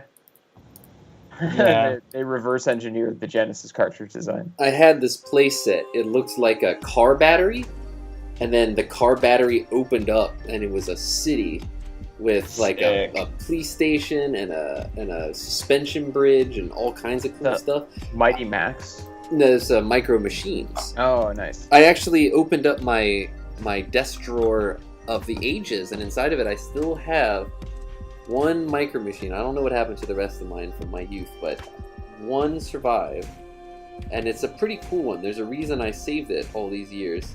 So you can see it's this little covered truck, but look, you open it, and there's an even microer machine inside. You know what my problem with Micro Machines was? You didn't have any? Too small. That's fair. Yeah, I had Hot Wheels cars, but I didn't have Micro Machines. There were some sick Star Wars Micro Machines collabs. Oh yeah. I remember those. like Boba Fett's head would like open up and turn into Cloud City or something. Check out Mighty Max that's so funny. Whole other universe. I had a couple of these. Yeah. I had the big dragon head thing. Classic 90s reinforcing of gender binaries. You know, it's like, oh, we've got Polly Pocket for girls, and then we've got Gross Rats for boys. I had the skull. I did play with a Polly Pocket. It was my sister's, but I would put roly polies in the Polly Pockets. It was sick because they would like walk through it. It was awesome. Nice. So, you know, creepy crawlers, you know, that was, what can I say? Yeah, creepy crawlers. I reinforced that. Yeah. Dude, that skull. I mean, the That's world all was I what it was, you know? We were just... It was just surviving. what it was. That's all anyone can ever hope to do. Is just survive in whatever world they happen to live in. Dude, that's It ain't gonna be so the same tomorrow. I mean, just look behind me. It changed today. Like I had this neighbor that would like get all that stuff, like all the commercials for toys and stuff. Like she would just get all of them. And What the fuck are these? I remember there was a make your own McDonald's kit, and just like it blowing my fragile little mind. Like, oh, you can make your own McDonald's at home. That is so cool. And Oh, I she kind of got it. remember that.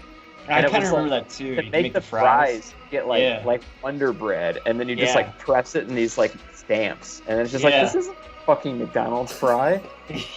I was always jealous of the kids who had the Wonder fake Bread. kitchens. You remember the play kitchens? They Yeah. had like fake ovens and shit. I always thought that Yeah, shit was dope. Megan, my sister had an easy bake oven. I remember we made like brownies in that or something. They weren't that good. And then I had like some sort of kit where you make faces. where you were able to make like God. bugs or scorpions or something, but then I think you could eat them. Eat them, yeah. Yeah. Wait, I wanted like an one of edible those so creepy bad. It crawlers? was like you made like gummies, yeah. Yeah. Cricket flour. It was like an edible creepy crawlers. All right, look, we're running out of time here, folks. Oh wow. Kind of, yeah. I mean, it's just been flying. We start talking about 90s toys and The Hobbit. We got Apple. It's been a huge day. And that killer cop, guilty, all charges, Black Lives Matter. Guilty. Fucking Hey, awesome. yeah. It's Hell fucking yeah. 420. It was beautiful out today. New Mac products. Just a really great day all around. Then I get to top it all off.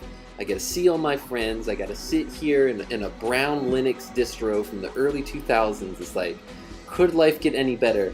Folks, the answer is yes. Yeah. Yeah, gaping gorilla or whatever. Oh my. Oh Come with my. me. Tech, they're called incredible edibles.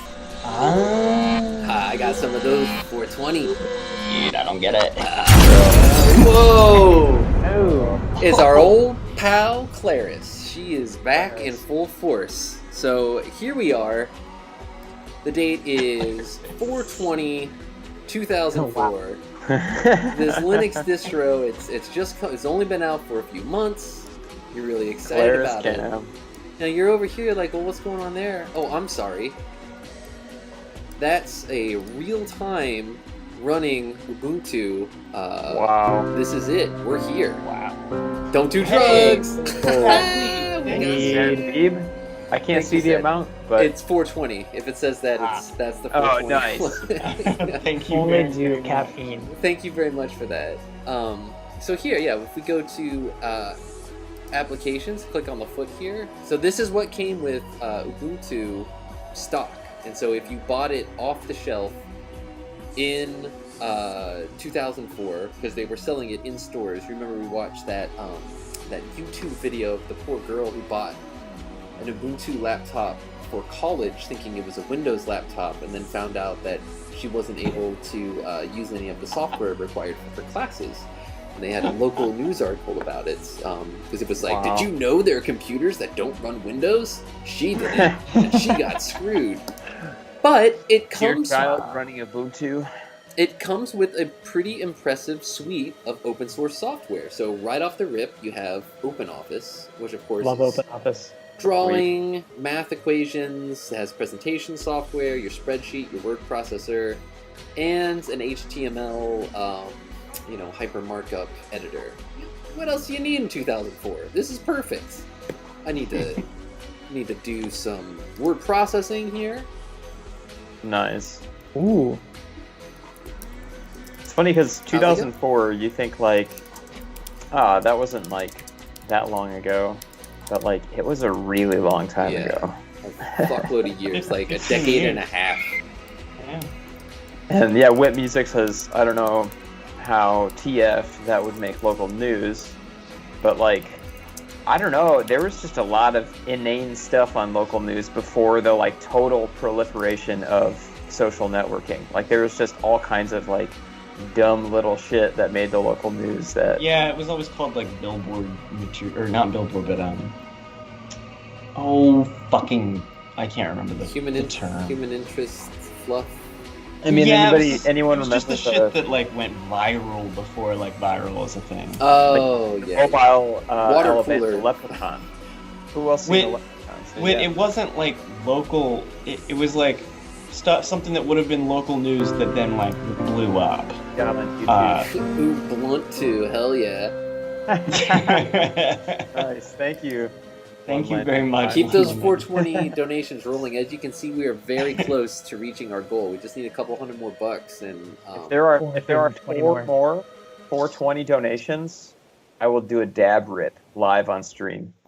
Yo, his parents. You can send it to his mom. I'm gonna go ahead and throw that out there, and I will do it. not just a dab, but I'll rip a dab live on stream. It's gonna happen. So the text aliasing is not as I would like it, but it's this was made for probably a CRT monitor. That was still the standard at the time. Flat panels were considered inferior to CRT monitors at this time because they literally were. And dude, if Sony brought back PS3, anything's possible. Just tweet them. Different schools of thought. But OpenOffice is really nice. This is so attractive. I think this is a really well put together piece of software. Yeah, that looks good. They were really trying hard to make this like, look, we can seriously compete with Microsoft, and isn't that crazy? Because we're all a bunch of nerds who think that Warty Warthog is funny. Have you used OpenOffice? Have you used it? Yeah. Not like OpenOffice was like the software of choice for college students, Yeah, I used it until like 3 years ago. Don't do nice. Happy 420. Thanks, Happy Seffi. 420. Thank you. So I was also more. surprised to find that Mozilla Firefox actually, some of it actually still works. So the support forms, for example, you can still view it because this looked a little bit better the last time it was here, but you always get this error about it's not. I've seen it look better. It's trying its best. Not bad. Nice. Oh, thank you, Jordan.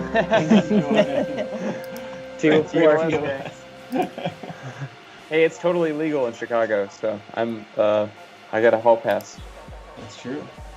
So how many more do we need? That was 3. 2 more. Oh, okay. But functional.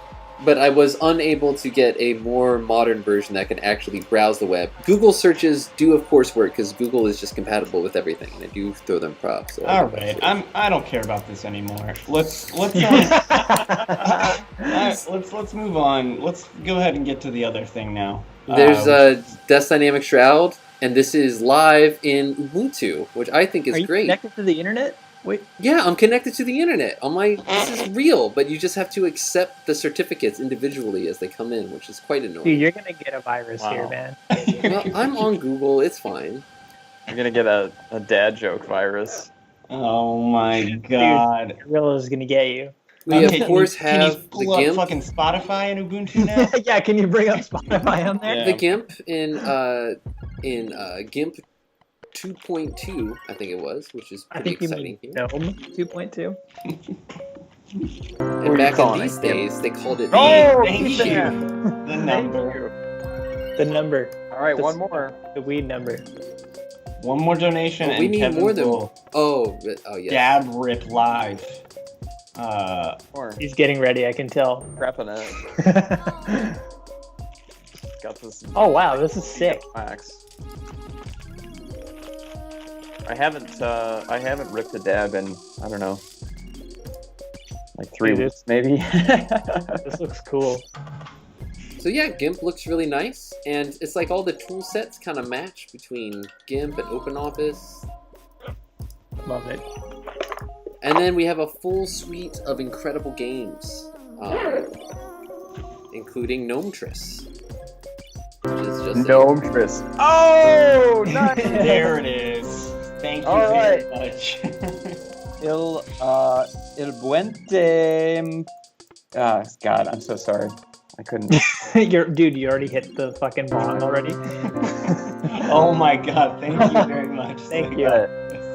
Now you gotta do two. I gotta do it. Okay. Here, wait a minute. I'll spotlight you for this.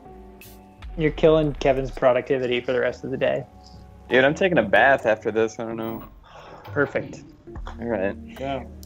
Here we go. I'm keeping our faces in for reactions, so. Wow, this is elaborate. Oh yeah. Yeah, I've never messed with that stuff because I'm afraid about my tolerance. Dude, it's actually not as bad as weed, bro. Because weed's got all the other chemicals in it that get Yeah, you but all I like those chemicals. I gave up all the bad cigarette chemicals. I gotta at least get my weed chemicals. Dude, those make me scared.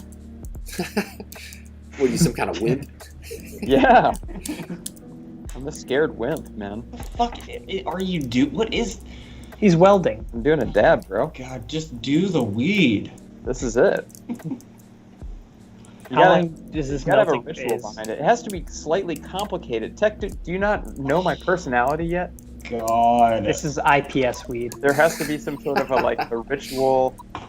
Yeah, you gotta make sure that equipment and this is the closest you can possibly emulate weed to the original format that weed originally came out.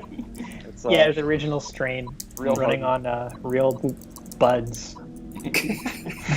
Just like us, guys. What is that? That looks like... So I just grabbed this from my nose. This is what I'm gonna smoke. Ew, this is getting weird.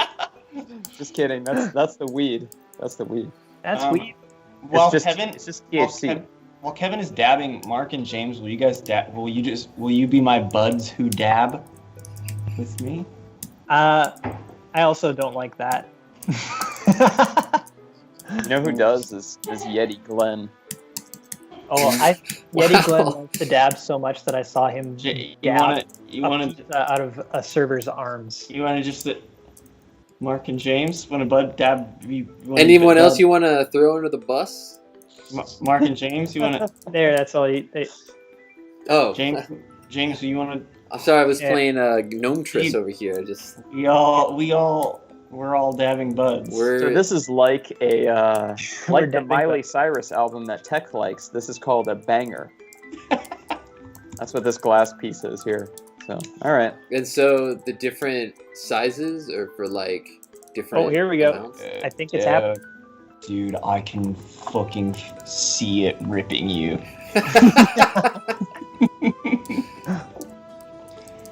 I think we're gonna get a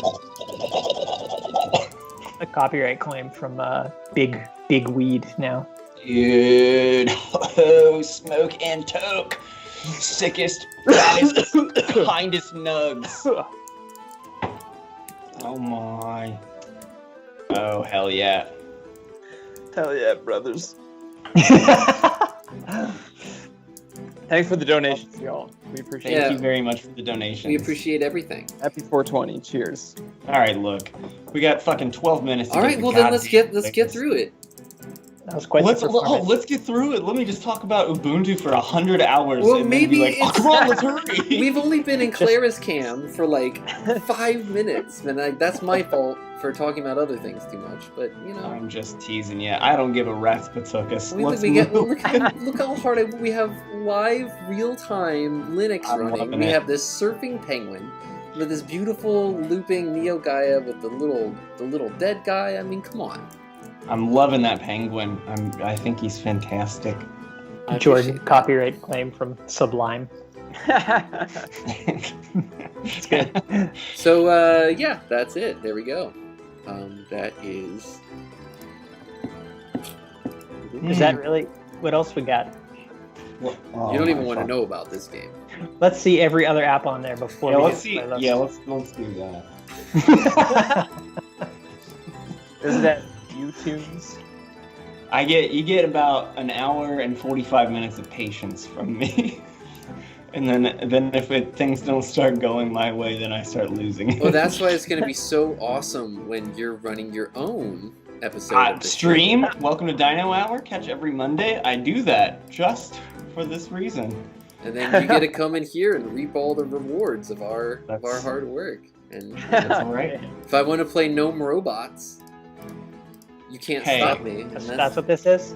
that's the Okay, beauty. so James doesn't get picks for the playlist this time, and also he has to listen to the whole playlist. Oh my god. I don't want to do that. There's a So song- what do you think the listeners at home think? Hey, you would it think blow they your want to mind? hear about God, bullshit I songs, can't. or they want to watch me play Gnome Robots? You know? I don't want to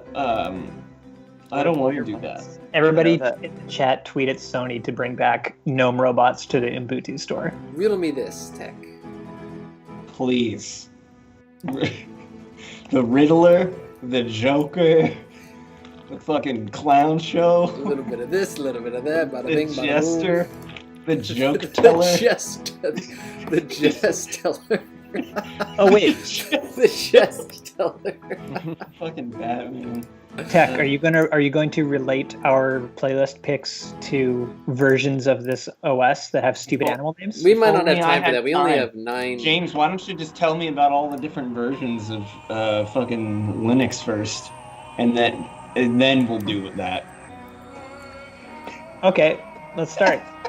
I came here, so here we are. Where are Every single song is going on the playlist all at once, right now. Wise man once I just- told me you'll catch more flies with honey than you will vinegar. Yeah, but you'll catch more honeys by being fly. So, And then you'll Damn. catch more Heaven. STIs. oh, here comes Mr. Nerd. Good lord. Kevin, why don't you tell us extremely quickly about Love is Surrender by the Carpenters, I Might Frighten Her Away by Burt Bacharach, and Why You Want to Treat Me So Bad by Prince? There's actually no theme here. There's no story to tell with any of these. They're just all songs I listened to this week. Love is Surrender by the Carpenters. God, that album Close to You is so good. Just all kinds of good, non-conventional song structures, brilliant songwriting, excellent harmonies, kind of a tender tone as far as the lyrics go. Just all around a great album if you're into that kind of stuff. Everyone knows Burt Bacharach, amazing songwriter as On well. the cover of Definitely Maybe by Oasis. So Exactly. it's the most important contribution to society. Prince, R.I.P. Yeah, Why You Want to Treat Me So Bad? The Prince self-titled Prince album. It just freaking rules. It's awesome. Prince So Philip's great. dead too. I'm gonna skip Mark for right now because I want to come back to him. James, It's probably for the best. why don't you tell us about Guardians of Asgard by Amon Amarth, The Last Message by Robin Miller, and If Time Was on My Side by Pluramon? New Mist merch drop. They dropped this incredible, beautiful 2 LP Mist soundtrack, but I won't say who it's from because it's a direct competitor with the Yeti, and so out of respect for them, I will not be mentioning them by name. It could have been a more tasteful way to say that, but I appreciate that. Pluramon, it came up in the chat. They were talking about shoegaze. Pluramon, it's kind of like Line 6 core, but it's really just like super sick, just shoegaze music with Yulia Umer and Julie Cruz on vocals. So you get some of that. And then finally, been watching that Michael Hurst show from the early 2010s, Vikings.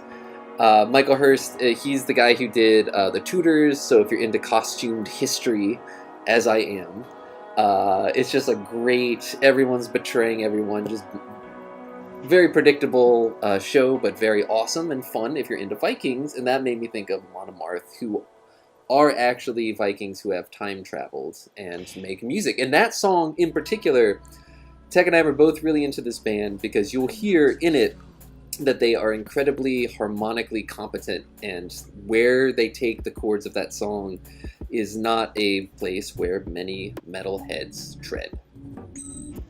Yeah, I do want to like double down on Amon Amarth too. Like, that band fucking just rules. Really, really fucking awesome metal band. And they really are Vikings. They perform on the front of a Viking ship on stage. Cool. They look and dress just like Vikings. And then when asked if Vikings made music, would they make Amon Amarth songs? They, in the interview, said, no, I don't think so. I think they had like kind of rhythmic instruments and like keys.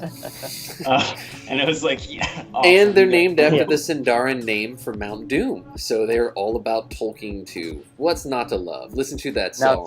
Guardians. Very, very sick. I'm going to quickly give my... what? I'm going to do my songs real quick. FM Skyline of 100% Electronica fame and dropped a new song called Dream Machine. Love you, Pete. Love Pete. Song. He's great. Song's great. Also, the band Let's Wrestle was a band that it was a fun kind of like garage rock band that I liked like 10 years ago. But I was only really interested in them because their band name is Let's Wrestle, which to me would be stupid, but they named their album In the Court of the Wrestling Let's, which I just think is so fucking genius. It's like Under the Tray. It's yes, very clever. Yeah. And then finally, I was listening to the song "Oh, It's Such a Shame" by Jay Reatard, R.I.P. Love that album. Yeah, that album fucking rules. And that's my favorite song on the album. Those are my picks for the week. And finally, Mark, you've got some interesting songs here. What can you tell us about the Kevin song, the James song, and what I assume is mine, Used to Be a Pizza Hut? Okay. Can we go over a couple minutes, because I need to explain what's happening here. Okay, yeah, please. Okay, so these are all songs by a guy named Matt Farley, who has many aliases on the internet. And you can pay him like $40 to write a song about anything, and he'll do it.